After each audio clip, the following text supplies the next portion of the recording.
class 3. In our last class, we had started a new chapter, the story of a river. And हम लोगों ने river के बारे में कुछ हद तक डिस्कस भी किया था कि what is a river, what are the sources of a river and how does the river get its supply from of water. मतलब किस तरीके से रिवर के वाटर का सप्लाई होता है, ये यहाँ तक हम लोगों ने डिस्कस किया था. आज हम लोग डिस्कस करेंगे stages of river. Stages of river मतलब जैसे हम इंसान का लाइफ में बहुत सारे स्टेजेस रहते हैं. जैसे कभी हम लोग बच्चे हुआ करते हैं, फिर हम लोग थोड़ा बड़े होते हैं, मतलब हम लोगों का चाइल्डहुड होता है, फिर हम लोगों का मिडिल एजेस आता है, फिर हम लोग ओल्ड हो जाते हैं, मतलब ओल्ड एजेस आते हैं हम लोगों के लाइफ में. वैसे ही रिवर का भी बहुत सारे स्टेजेस होते हैं उसके जर्नी में. मतलब उसका जो माउंटेन टू सी का जो जर्नी होता है उसमें 3 तरीके के स्टेजेस हम लोग देख सकते हैं. इसी स्टेजेस को कोर्स बोला जाता है. तो a river has 3 courses, upper course, middle course and lower course. तो आज हम लोग रिवर के अपर कोर्स लेके बात करेंगे या पढ़ाएंगे, डिस्कस करेंगे. So let's start. Human beings have different phases in their lives, like childhood, middle age, and old age. Similarly, a river also goes through different stages in its journey, from the mountain to the sea. Each stage of a river is called course.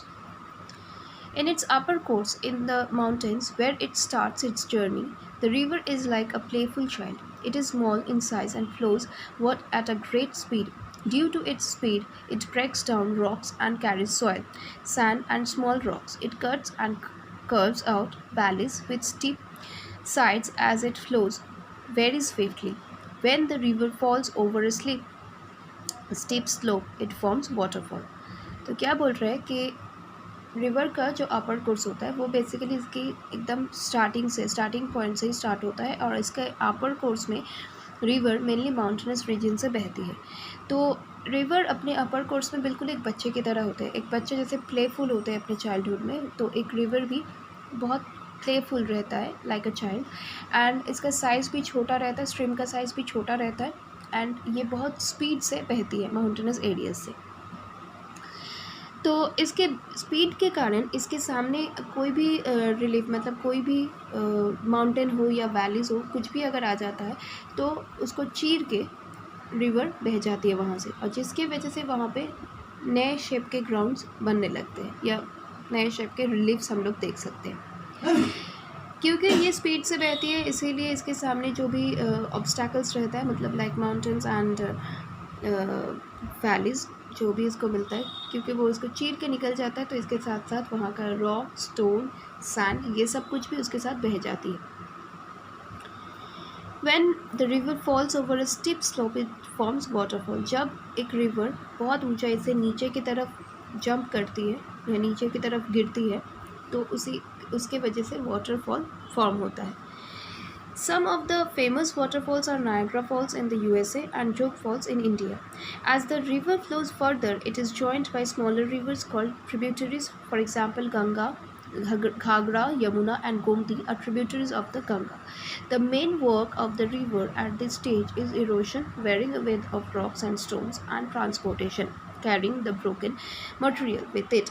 So, कुछ waterfalls बहुत famous waterfalls है world में. जैसे USA में एक है जो Niagara false के नाम पे जाना जाता है, इंडिया में एक है जो जोग फॉल्स के नाम पे जाना जाता है. इसके बाद जब रिवर आगे बढ़ती रहती है तो उसके साथ छोटा छोटा स्ट्रीम्स ज्वाइन होने लगते हैं. जैसे गंगा हम लोगों के कंट्री का एक बहुत इम्पॉर्टेंट रिवर है, मेन रिवर है.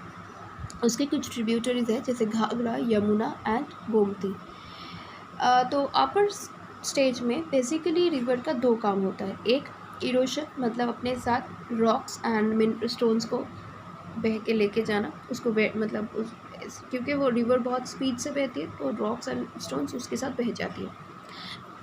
एंड ट्रांसपोर्टेशन, मतलब वो जो ब्रोकन मटेरियल्स है, मतलब पार्ट ऑफ रॉक्स और पार्ट ऑफ स्टोन्स, सैंड, ये सब कुछ उसके साथ लेके जाना. तो उसका रिवर का बेसिकली 2 काम है अपर स्टेज में. एक है इरोशन, दूसरा है transportation. So class 3, please go through this text, specifically the upper course of the river along with this explanation. Thank you.